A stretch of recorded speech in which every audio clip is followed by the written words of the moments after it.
Kerala governor Rajendra Vishwanath Arlekar തന്നെയാണ് വീണ്ടും താരമായി മാറുന്നത്. സർക്കാരിനെയും CPM-നെയും SFIയും വെള്ളം കുടിപ്പിച്ചുകൊണ്ട് ഒരു വശത്ത് ഗവർണർ രംഗത്തുണ്ട്, മറുവശത്ത് ഗവർണർ വീണ്ടും ചർച്ചാ വിഷയമാവുകയാണ്.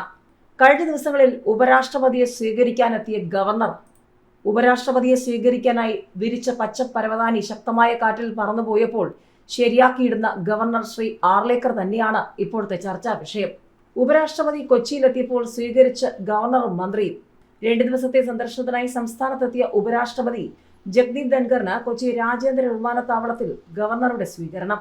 ഭാര്യ ഡോക്ടർ സുദേശ് ധൻഖറിനൊപ്പം വ്യോമസേനയുടെ പ്രത്യേക വിമാനത്തിലാണ് ഗവർണർ എത്തിയത്. അതേസമയം ഷോൺ ജോർജിന്റെ കുറിപ്പ് ചർച്ചയാവുകയാണ്. ആ കുറിപ്പ് ഇങ്ങനെയാണ്: നോക്കുകൂലി വാങ്ങി ശീലിച്ച കമ്മ്യൂണിസ്റ്റും സ്വയം സേവകനും തമ്മിലുള്ള വ്യത്യാസം മനസ്സിലായോ?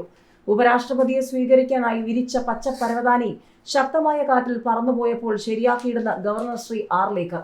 ഒരു പണിയും എടുക്കാത്ത മാർക്സിസ്റ്റ് കോൺഗ്രസ് നേതാക്കളാണ് ദേശീയ പണിമുടക്ക് നടത്താൻ പോകുന്നത്. നിങ്ങളുടെ ദേശീയം എന്നാൽ കാസർഗോഡ് മുതൽ തിരുവനന്തപുരം വരെ ആണല്ലോ. ഒരിക്കലും ഈ നാട് നന്നാവാൻ സമ്മതിക്കല്ലേ എന്ന് പറഞ്ഞുകൊണ്ടാണ് ഷോണിന്റെ കുറിപ്പ്. ഏതായാലും നിരവധി പേരാണ് ഗവർണർക്ക് പിന്തുണയുമായി രംഗത്ത് വരുന്നത്. നിരവധി പേരാണ് ഈ വിഷയം ചർച്ചയാക്കി രംഗത്ത് വന്നിരിക്കുന്നത്. ഒരു RSSകാരനും ഒരു സഖാവും ഒറ്റ ഫ്രെയിമിൽ. അടുത്തു നിൽക്കുന്നവരെ കൂടി ശ്രദ്ധിച്ചു എന്ന് പറഞ്ഞുകൊണ്ട് ചിത്രം പങ്കുവച്ചുകൊണ്ടാണ് നിരവധി പേർ രംഗത്ത് വന്നിരിക്കുന്നത്. ഉപരാഷ്ട്രപതിയുടെ സുരക്ഷയിൽ വീഴ്ച, മദ്യപിച്ചെത്തിയ പോലീസ് ഉദ്യോഗസ്ഥനെതിരെ നടപടിയില്ല.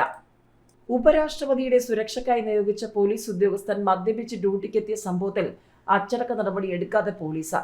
നെടുമ്പാശ്ശേരി വിമാനത്താവളത്തിൽ ഡ്യൂട്ടിക്ക് നിയോഗിക്കപ്പെട്ട പാലക്കാട് മുട്ടിക്കുളങ്ങര KAP 2ാം ബറ്റാലിയനിലെ അസിസ്റ്റന്റ് കമാൻഡന്റിനെതിരെയാണ് സംഭവം നടന്ന 2 ദിവസം കഴിഞ്ഞിട്ടും നടപടിയില്ലാത്തത്. ഉപരാഷ്ട്രപതിയുടെ സുരക്ഷാ സന്നാഹത്തിലുണ്ടായിരുന്ന വീഴ്ച സംബന്ധിച്ച് ബറ്റാലിയൻ കമാൻഡന്റ് റിപ്പോർട്ട് തേടിയിട്ടുണ്ട്.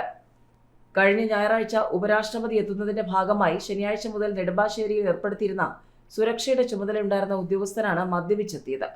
മെഡിക്കൽ പരിശോധനയ്ക്ക് കൊണ്ടുപോകാൻ പോലീസ് ശ്രമിക്കുന്നതിനിടെ കാറിൽ വിമാനത്താവളത്തിൽ നിന്നും കടന്നു കളയാനും ഇദ്ദേഹം ശ്രമിച്ചു. തുടർന്ന് പോലീസ് ബലം പ്രയോഗിച്ചാണ് ഉദ്യോഗസ്ഥനെ ആലുവ താലൂക്ക് ആശുപത്രിയിൽ എത്തിച്ചത്. മദ്യപിച്ചതായി ഡോക്ടർ സ്ഥിരീകരിച്ചതോടെ ഇദ്ദേഹത്തെ ഡ്യൂട്ടിയിൽ നിന്ന് ഒഴിവാക്കി ബറ്റാലിയനിലേക്ക് മടക്കി അയച്ചു. അച്ചടക്ക നടപടി എടുക്കാത്തത് പോലീസിനുള്ളിൽ ചർച്ചയായിട്ടുണ്ട്. VIP സുരക്ഷാ ഡ്യൂട്ടിയുടെ ഭാഗമായവർക്കെതിരെ യൂണിഫോം ശരിയായി ധരിക്കാത്തതിന്റെ പേരിൽ പോലും നടപടി എടുക്കുമ്പോഴാണ് മദ്യപിച്ചെത്തിയ ഉദ്യോഗസ്ഥനെതിരെ നടപടിയില്ലാത്തത്.